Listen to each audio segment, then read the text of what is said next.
हे दोस्तों, मैं आप सभी के लिए परफेक्ट वर्ल्ड के लेटेस्ट एपिसोड की एक्सप्लेनेशन के साथ हाजिर हो चुका हूं और ये एपिसोड वाकई में बहुत ही ज्यादा इंटरेस्टिंग होने वाला है। तो जिन लोगों ने अभी तक हमारे चैनल को सब्सक्राइब नहीं किया है तो क्या कर रहे हो यार, जरूर से सब्सक्राइब कर लेना यार। बिना किसी टाइम को वेस्ट करते हुए हम अपने इस एक्सप्लेनेशन को स्टार्ट करते हैं।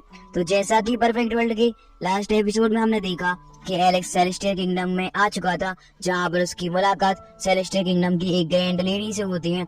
उनने एलेक्स को ऑफर दे दिया था कि अगर तुम ब्लू स्टोन को उठा लेते हो तो जो तुम मेरी पोतियां लिली और सोया तुम देख रहे हो उनसे मैं तुम्हारा विवाह करवा दूंगी। एलेक्स ने अपनी पावर का यूज करते साथ ही काफी ज्यादा आसानी से उस ब्लू स्टोन को उठा लिया था। आसपास के सेलेस्टियल क्लैन के वॉरियर कहने लगते हैं कि हम अपनी सुंदरियों की शादी किसी बाहर वाले से नहीं करवाने देंगे। वह एलेक्स पर अटैक करना शुरू कर देते हैं। वहाँ पर सेलेस्टियल किंगडम का एक और वॉरियर आ जाता है जो कि एलेक्स को प्रोटेक्ट करता है। फिर हमें दिखाया गया था कि ये सारे के सारे वॉरियर आपस में हॉल में मीटिंग कर रहे होते हैं, क्योंकि ये एलेक्स, जिसका नाम मूसा पता चला है, उसके बारे में इन्फॉर्मेशन कलेक्ट करना चाहते थे। वह एलेक्स को जीनियस मान बैठे थे और ये बात सच भी है। फिर हमें दिखाया जाता है कि वहाँ पर एक नेदर क्लैन का वॉरियर आ जाता है जो कि कहने लगता है कि अगर तुम मूसा को हमारे हवाले कर देते हो तो हमारा जो क्लैन है यानी कि नेदर क्लैन, वह वॉर क्लैन से फाइट करने में तुम्हारी हेल्प जरूर से ही करेगा। साथ ही साथ हमें कुछ एल्डर्स को भी दिखाया गया था जो कि सेलेस्टियल किंगडम में आने वाले हैं। तो अब आगे इस एपिसोड की स्टार्टिंग भी उसी सीन से होती है जहाँ से हमारा लास्ट पार्ट एंड हुआ था। उसी नेदर क्लैन के वॉरियर को दिखाया जाता है जो कि मास्टर लेडी और साथ ही साथ एल्डर ली से कहने लगता है कि अगर मूसा को आप सभी लोगों ने हमारे हवाले नहीं किया तो हम वॉर क्लैन के साथ में मिल जाएंगे, जिसकी वजह से सेलेस्टियल किंगडम के बचने के चांसेस लगभग 0 हैं, क्योंकि सारे के सारे क्लैन्स मिलकर सेलेस्टियल क्लैन को आक्रमण कर देंगे और केवल एक ही बंदे जिसका नाम मूसा है, क्योंकि मूसा के पास थंडर एबिलिटी की पावर है जो कि काफी ज्यादा ही खतरनाक है और यह रेयर कंडीशन में केवल थंडर किंग के पास ही पाई जाती है। क्या यहाँ पर मूसा थंडर किंग बिलोंग करता है? यह जानकर सारे के सारे वॉरियर ही हैरान हो चुके थे, क्योंकि किसी को भी मूसा की असली आइडेंटिटी के बारे में बिल्कुल ही पता नहीं था। और यहाँ पर नेदर क्लैन की वॉरियर की ऐसी धमकी को सुनकर जो एल्डर ली होते हैं वह सामने खड़े होकर कहने लगते हैं कि आखिरकार तो हमारे ही किंगडम में आकर हमें ये धमकी कैसे दे रहे हो, यहाँ से चले जाओ नहीं तो हम तुम्हें यहाँ पर मार देंगे। नेदर क्लैन के वॉरियर को देखते हैं जो कि कहने लगता है कि हम तो यहाँ चले जाएंगे पर थोड़ी देर बाद जो तुम्हारे क्लैन की चटनी बनने वाली है उससे कैसे बचोगे। और ऐसा कहते हुए भाई नेदर क्लैन का वॉरियर वहां से निकल जाता है। जबकि हम देखते हैं मास्टर लेडी और एल्डर ली को जो कि आपस में बात कर रहे थे कि आखिरकार मूसा की असली आइडेंटिटी क्या है। वह तुरंत ही रूबी से पूछना शुरू करते हैं कि मूसा किस क्लैन से बिलोंग करता है, आखिरकार उसकी असली आइडेंटिटी है क्या। यह जानकर रूबी उन दोनों एल्डर्स से कहने लगती है कि मुझे नहीं पता है कि मूसा किस क्लैन से बिलोंग करता है। यह जानकर मास्टर लेडी रूबी से कहते हैं कि फिर तुम उसके साथ इतने दिनों से कैसे घूम रही थी। रूबी बताने लगती है कि मुझे तो उसने कई बार ही प्रोटेक्ट किया है, मैंने इसके बारे में कभी उससे पूछा भी नहीं, वह अपनी पहचान किसी को भी नहीं बताना चाहता। यह जानकर मास्टर लेडी को काफी ज्यादा गुस्सा आने लगता है। पर तभी हम हॉल में देखते हैं एक सर्वेंट भागता हुआ आता है और मास्टर लेडी और एल्डर ली से कहने लगता है कि हमने सेलेस्टियल किंगडम की बॉर्डर के बाहर देखा है जहाँ पर वॉर क्लैन बहुत सारे क्लैंस को लेकर हमारे सेलेस्टियल क्लैन पर अटैक करने के लिए आ गया है। यह जानकर दोनों के दोनों एल्डर से हैरान हो चुके थे और वह कहने लगते हैं क्या इतनी जल्दी। हमारा सीन यहाँ से कट हो जाता है। हमें एलेक्स को दिखाया जाता है जो कि सेलेस्टियल किंगडम में ट्रेवल कर रहा था। साथ ही साथ वह जैसे ही देखता है कि आसपास का माहौल तो एकदम से ही चेंज होना शुरू हो चुका है। वह कहने लगता है कि शायद यहाँ पर बारिश होने वाली है।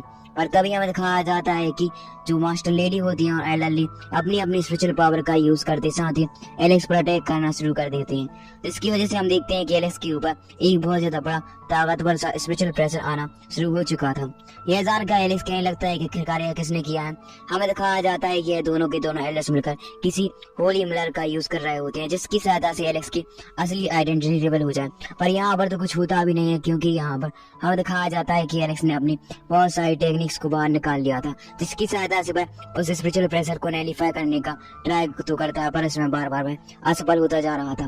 तभी हम देखते हैं मास्टर लेडी को जो कि एल्डर ली के साथ उस मिरर की पावर को काफी ज्यादा इंक्रीज करना शुरू कर देती है। वह जानते थे कि अगर एलेक्स की असली पहचान हमें पता नहीं चली तो यहाँ पर काफी ज्यादा दिक्कतों का सामना करना पड़ सकता है। साथ ही साथ हम देखते हैं कि दोनों के दोनों मिलकर उसकी पावर लगातार इंक्रीज करते जा रहे थे। एलेक्स उससे बचने के लिए बहुत सारा ट्राई करता है, हर बार उसमें असफल हो जाता है। वह अपनी पावर को और भी ज्यादा बढ़ाता है पर वह काफी ज्यादा इंजर्ड हो गया था। दोनों एलेक्स काफी ज्यादा ही पावरफुल है, यह तो आप सभी लोग जानते हैं। हमें दिखाया जाता है एलेक्स को जो कि तभी अपनी एक होली बॉर्डर टेक्निक का यूज करना शुरू कर देता है, जिसकी वजह से उन दोनों का जो प्रेशर की सील थी अब पूरी तरह से ब्रेक हो जाती है। और ये जानकर दोनों के दोनों एलेक्स से हैरान होते हुए एलेक्स की तरफ जैसे ही देखते हैं, एलेक्स उनके पास आते हुए कहने लगता है कि मैंने आपके क्लैन की एक बंदी जिसका नाम रूबी था, उसके पास आपके क्लैन का सबसे ज्यादा पावरफुल ट्रेजर यानी हेवनली पीड स्टोन को बचाया, और आप सभी लोग मुझे थैंक यू बोलने की वजह मुझ पर अटैक कर रहे हैं। यह जानकर जो दोनों के दोनों एलेक्स होते हैं वह एलेक्स से उसकी असली आइडेंटिटी पूछना शुरू कर देते हैं। एलेक्स कुछ भी रिप्लाई नहीं करता। हमें दिखाया जाता है कि इनके बीच में आइकॉनिक लेवल की फाइट शुरू हो जाती है, जहां पर हम देखते हैं कि जैसे ही एलेक्स उस एलएलई की बहुत सारी जंजीरों से बचते हुए उन पर अटैक करने के लिए आता है कि वह काफी ज्यादा आसानी से एलेक्स के अटैक को टॉस कर लेते हैं। पर यह जानकर काफी ज्यादा हैरान हो चुके थे कि एलेक्स ने होली मिरर की पावर को नैलिफाई कर दिया है, जो कि काफी ज्यादा ही पावरफुल था। साथ ही साथ यहाँ पर ऐसा करना काफी ज्यादा ही रेयर कंडीशन में होता है। एलेक्स की तारीफ करते हुए कहने लगते हैं कि अगर तुम अपनी असली पहचान हमें बता देते हो तो यह तुम्हारे लिए अच्छा होगा, क्योंकि हम अदर क्लैन से तुम्हें प्रोटेक्ट भी कर सकते हैं और तुम हमारे क्लैन में रहकर जो लिली और सोया उससे शादी भी कर सकते हो। एलेक्स तुरंत ही मना कर देता है, कहने लगता है कि मुझे तुम्हारे क्लैन में किसी प्रकार का इंटरेस्ट नहीं है, मुझे तोता बनकर नहीं रहना है, मुझे तो आकाश में उड़ना है। और ऐसा कहते हुए वह अपनी जी जान लगाकर उन दोनों के दोनों एलेक्स से फाइट कर रहा था। पर दोनों एलेक्स की पावर ज्यादा है, आप जानते हैं, इसलिए एलेक्स की किसी भी अटैक का असर इन दोनों पर तो बिल्कुल भी नहीं होता।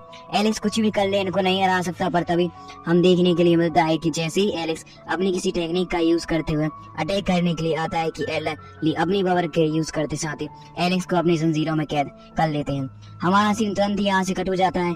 हमें हॉल में दिखाया जाता है बहुत सारे एलेक्स बैठकर मूसा के बारे में ही बात कर रहे होते हैं। तभी हमें दिखाया जाता है लेडी को, जो कि उन सभी को बताना शुरू कर देती है कि हमने होली मिरर का भी यूज किया था, पर मूसा ने अपनी असली पहचान किसी को भी नहीं बताई है। एक आप ज्यादा ही खतरनाक है। अभी मूसा को हमने जेल में बंद कर दिया है, क्योंकि हम भी जानते हैं कि मूसा आने वाले वक्त में हमारे क्लैन के लिए खतरा हो सकता है। उसने सोया और लिली के साथ शादी करने का ऑफर भी रिजेक्ट कर दिया है। यह जानकर सारे के सारे लोग हैरान हो जाते हैं, क्योंकि ये दोनों की दोनों काफी ज्यादा ही ब्यूटीफुल हैं।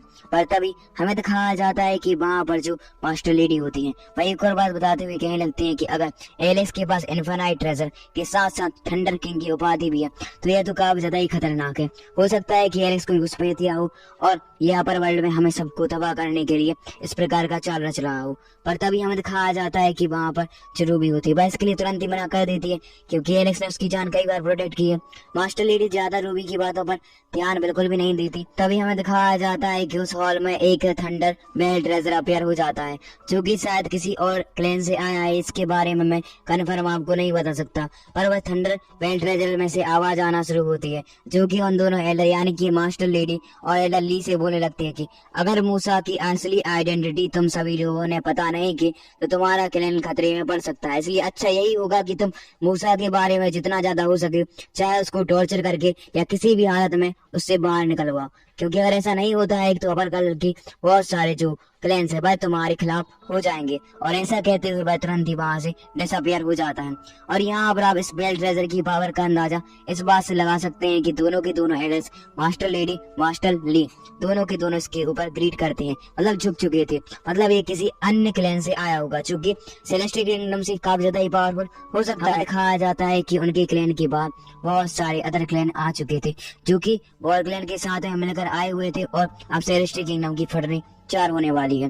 यहाँ पर हमें दिखाया जाता है कि जैसे ही मास्टर लेडी बाहर पहुंचती है आसपास के क्लैंस के साथ हमें दो एडर को भी दिखाया जाता है, जो कि लास्ट 2 एपिसोड पहले हमें देखने के लिए जरूर से ही मिले थे। और वह कहने लगते हैं कि यहाँ पर हम किसी प्रकार की फाइट करने के लिए बिल्कुल भी नहीं आए हैं, हम तो यहाँ पर केवल समझौता करने के लिए आए हैं, क्योंकि फाइट से कुछ भी नहीं रखा है, आपस में बात करके हम कुछ समझौता कर लेते हैं।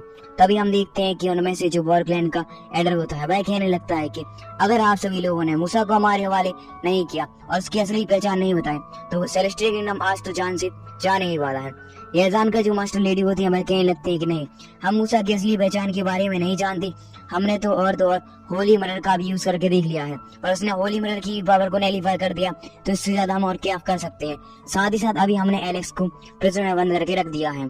और ऐसा कहते हुए सारे के सारे जो वॉरियर्स होते हैं वह हैरान होते हुए सेलेस्टियल किंगडम की लेडी की तरफ देखने लगते हैं, क्योंकि सेलेस्टियल किंगडम की लेडी अभी नेदर क्लैन से तो कुछ और ही बोल रही थी और यहाँ पर तो कुछ और ही, क्योंकि यहाँ पर जो मास्टर लेडी है वह जानती है कि इन सारे क्लैंस का मुकाबला वह एक साथ बोले। इसके बाद हमारा सीन यहाँ से कट हो जाता है। हमें दिखाया जाता है एक जेल में जहाँ पर एलेक्स को बंद करके रख दिया है। साथ ही साथ वहाँ पर एक फॉर्मेशन भी क्रिएट होती है, जिसकी सहायता से एलेक्स किसी प्रकार की अपनी टेक्निक का यूज भले ही कर ले पर वह इस प्रिजन से बाहर नहीं निकल सकता।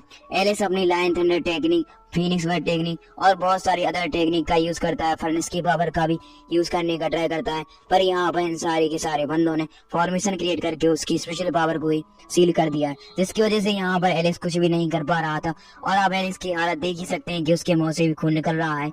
आसपास को काफी ज्यादा स्पेशल प्रेशर का लगातार ही सामना करना पड़ रहा है। उसे जिंदा बचाने के लिए अपनी स्पेशल एनर्जी को यूज करने का ट्राई करता है, पर वह यूज होती ही नहीं। फिजिकल एनर्जी की सहायता से वह बच रहा होता है। तभी हम देखते हैं कि वहां पर एक एल्डर यानी कि एल्डर ली आ जाते हैं, जो कि एलेक्स से आधे साथ गए लगते हैं। सेलेस्टियल किंगडम पर बहुत सारे अदर क्लैंस ने अटैक कर दिया है, इसलिए अच्छा यही होगा कि अगर तुम सेलेस्टियल किंगडम को प्रोटेक्ट करना चाहती हो तो तुम अपनी असली आइडेंटिटी के बारे में बता दो, नहीं तो हम भी अदर क्लैंस के साथ मिलकर तुम्हें मार डालेंगे। क्योंकि सबसे अच्छा रास्ता, अगर तुम अपनी आइडेंटिटी नहीं बताते हो तो तुम्हें मारना ही होगा। यह जानकर एलिस कुछ भी रिप्लाई नहीं करता, क्योंकि वह इन सभी पर ध्यान नहीं देना चाहता। उसको सेलेस्टियल किंगडम से कोई मतलब नहीं है, वह तो रूबी के लिए यहाँ पर आया था। यह सब लोग आप जानते ही हैं। हमें दिखाया जाता है रूबी को, जो कि ऐसी एलेक्स की हालत को देखकर हैरान हो जाती है। पर तभी हम देखते हैं कि जो एल्डर ली थे वह एलेक्स से बार बार पूछना और वह उस प्रेशर की पावर को भी बढ़ाते जा रहे थे, जिससे एलेक्स को और भी ज्यादा तकलीफ होने लगती है।